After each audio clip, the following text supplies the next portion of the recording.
Alala mo ba ninyo ako? Ako si Nen Fa, yung katulong 5 years ago.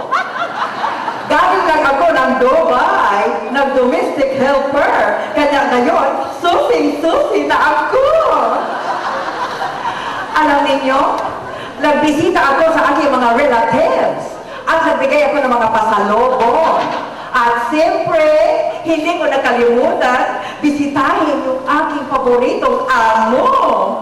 Naku, may chismis ako sa inyo.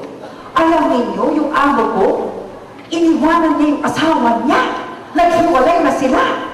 At nag-asawa ng guwapong-guwapo at batang-bata na kalahati ng edad niya. Ano kala niya? Tini more? Pagkatapos niya mag-asawa ng bata, mayroon siyang tinatawag na adrenaline rush.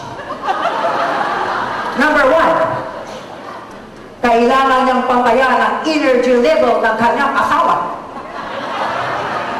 Number 2, bawal ang lawlaw. Siyempre, pag tumatanda na tayo, everything is lumalawlaw. Aminin. Aminin. Ang mga mata na naging mukhang lasing at ang mga eyebags na namamaga, kailangan tanggalin. At ang mga dibdib, yung mga dibdib na tinatawag natin doyan ng kaligayahan, hindi pwede nagdodoyan-doyanan na lang. Sa lahat ng pinakapangit, yung flat-chisted ka na, law-law ka pa. Nagkakadiri. Hindi ba nagkakadiri yan? Para kang may lumang medyas sa dibdib. Ngayon, para lalong matanggal ang mga tabak niya, siya ay nag-enroll sa isang exercise.